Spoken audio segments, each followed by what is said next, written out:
안녕하세요, 홈팅입니다. 집을 살 때 제일 먼저 든 생각은 아마 다들 내 연봉이면 대출이 얼마나 나올까? 일 겁니다. 그리고 2억 대출을 받으면 매달 얼마를 갚아야 하지? 이 부분도 너무 궁금했죠. 솔직히 주택담보대출 얘기만 나오면 LTV, DSR, DTI 이런 낯선 용어들 때문에 머리가 복잡해지잖아요. 사실 우리한테 중요한 건 어려운 용어가 아니라 내 연봉 기준으로 대출이 얼마나 나오고 한 달에 얼마를 갚아야 하는지 아닐까요? 그래서 오늘은 제가 집을 사면서 직접 겪은 경험을 바탕으로 솔직하게 정리해 드리려고 합니다. 복잡한 설명은 빼고 표로 예시로 깔끔하게 보여드릴 건데요. 꿀팁으로 직장인뿐만 아니라 프리랜서, 사업자분들이 연소득을 확인할 수 있는 방법까지 정리해 드릴게요. 주택담보대출에 필요한 것은 LTV, DTI, DSR 이렇게 총 3가지입니다. 제가 PPT로 간단하게 정리를 해봤어요. LTV는 아파트 시세 곱하기 70%까지 나오고요. DTI는 주택 원리금과 기타 대출 이자를 더하고 연소득으로 나누고 곱하기 100%를 하면은 나옵니다. DSR은 DTI와 차이점이 한 가지가 있어요. 뭐냐면 기타 대출 이자가 아닌 기타 대출 원리금을 더하고 연소득으로 나누고 100%를 곱해요. DSR이 어렵긴 한데 연봉 대비 대출이 얼마나 나오는지 한눈에 알아볼 수 있을 정도로 제가 간단하게 표로 정리해 놨습니다. 627 부동산 규제 이후에는 DTI보다 강화된 DSR이 더 중요하기 때문에 지금은 LTV와 DSR 이 두 가지만 확인하면 됩니다. 이제 하나씩 풀어갈게요. LTV는 집값 대비 은행이 빌려주는 비율을 말하는 건데요. 예를 들어 아파트 시세가 6억이고 LTV가 70%라면 최대 4억 2천만 원까지 대출이 가능하다는 거예요. 즉 LTV는 집값과 연결된 대출이라고 보시면 됩니다. 하지만 지금 627 규제 이후에는 조금 달라졌어요.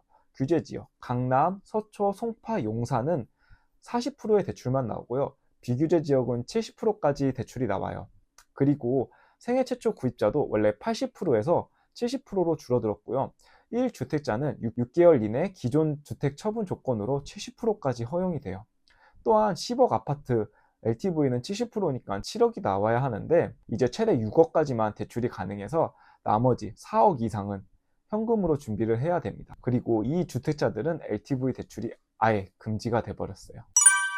두 번째, DTI예요. 이건 소득 대비 주택담보대출 원리금과 기타 대출 이자를 합쳐서 내가 감당할 수 있는지를 보는 지표거든요. DTI는 주택 원리금, 기타 모든 이자를 연소득으로 나누고 대출 한도를 확인하는 거예요. 간단하게 DTI는 주택담보대출 하나만 기준으로 계산한 거라고 생각하시면 돼요. DTI보다 DSR이 더 중요하기 때문에 DSR을 더 자세히 알아볼게요. 세 번째, DSR인데요. DSR은 DTI보다 훨씬 강력합니다. 주택담보대출뿐만 아니라 신용대출, 캐피탈, 카드론까지 모든 대출을 포함해서 계산을 해요. 즉, 내 소득 기준으로 모든 대출을 합쳐서 감당할 수 있는가를 보는 겁니다. DSR은 모든 원리금을 합산해서 연소득으로 나눈 뒤 퍼센트를 구하는데요. 그래서 신용대출이 많거나 추가 대출이 있으신 분들은 승인받기가 훨씬 어려워지죠. 저는 DSR을 계산할 때 부동산 계산기 어플을 사용하는데요. 제가 사용한 방법을 보여주면서 설명할게요. 예를 들어 추가 원리금 대출이 없다는 가정하에 연봉이 4천만 원인 사람이 6억짜리 아파트를 본다고 가정을 해볼게요. LTV는 최대 4억 2천만 원까지 가능하지만 DSR 40% 제한에 걸리기 때문에 2억 8천만 원까지만 대출 승인이 떨어져요. 그래서 6억 아파트여도 내가 받을 수 있는 대출은 2억 8천만 원이고 현금으로는 3억 2천만 원이 준비가 돼야 해요. 자, 이제 실제 아파트 예시를 들어볼까요? 서울특별시 개봉동 현대 1차 20평형 아파트가 매매가 6억 6천만 원에 올라왔네요. 연봉 4천만 원인 A씨가 매입을 한다면 대출이 얼마가 나오고 내 현금이 얼마가 필요할까요? LTV는 최대 4억 6천2백만 원까지만 가능하고 DSR은 40% 규제를 포함하면 실제로 2억 8천만 원까지만 대출이 가능해요. 따라서 내 현금은 3억 8천만 원이 필요한 거예요.